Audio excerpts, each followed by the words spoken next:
Good afternoon, Robert Scribbler with the OBX Wave Report, filming south and east from Jeanette's Pier.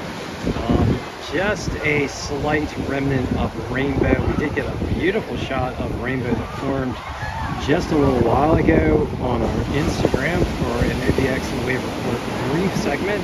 So check us out over on Instagram for the OBX Wave Report briefs for surfing, more surfing videos and more surfing pictures, and of course for the in-depth OBX Wave Report briefs, Index OBX Wave Reports, stick with us here on YouTube and for some longer surfing videos and for some upcoming series and documentaries. All right, so for today we've got strong southwesterly winds across the Outer Banks. We've had showers and thunderstorms moving across the islands and the peninsulas here today.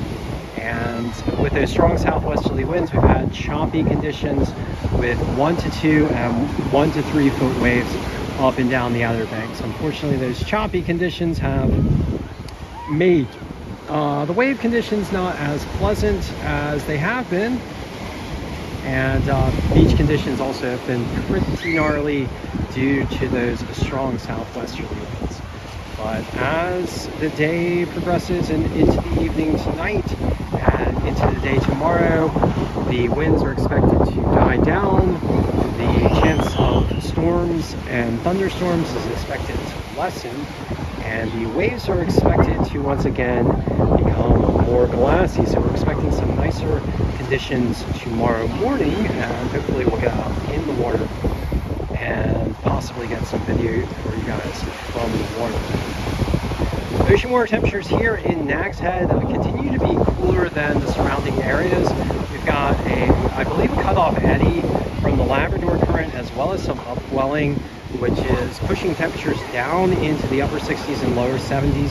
Here at Jeanette's Pier, ocean water temperatures in the range of about 73 degrees Fahrenheit. But with those warmer surrounding waters and winds likely to shift direction, we can once again expect warmer water conditions even here at Nags Head, Kitty Hawk, and Kill Devil Hills as we get later on in the week.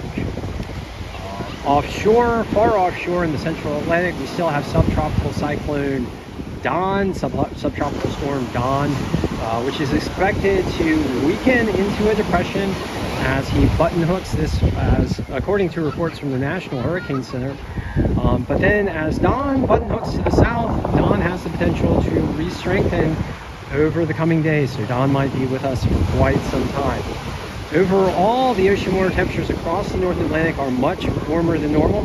This much warmer than normal ocean condition does provide fuel for tropical cyclones and hurricanes when they do form. So we are on alert for potentially rather powerful storms this hurricane season, although with El Nino ongoing in the Pacific, we will also likely experience strong wind shear, which may help to moderate the rate of storm formation in the North Atlantic. Now, we have been talking a bit about climate and extreme weather lately, and I did just also want to note that the extreme weather conditions across the United States continue, with recent news reports indicating that a number of heat injuries have been reported in very hot regions, particularly in Phoenix, where temperatures in some areas around the Phoenix metro region have exceeded 115 degrees Fahrenheit.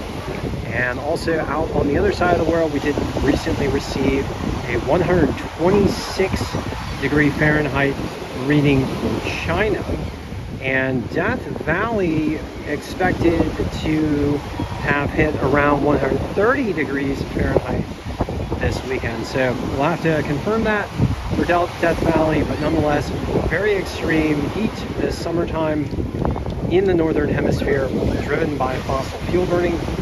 And of course, that fossil fuel burning does threaten our coastlines with increasingly severe storms, sea level rise, ocean acidification, and extreme ocean heat and ocean heat waves. Ocean heat waves and ocean acidification are a direct threat to sea life. And so We want to protect our coastlines and the rich ocean environment that is so helpful for all of us and provides us with such a nice space here to live and enjoy our beaches and come to vacation here, and also support so many good industries for all the people who live up and down the coast.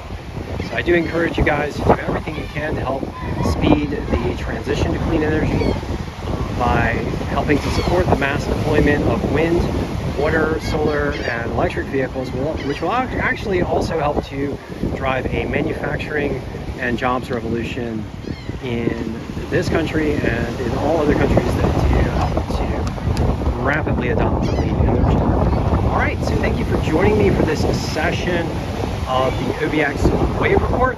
And if you guys do get out into the water today, I hope you guys shred it up.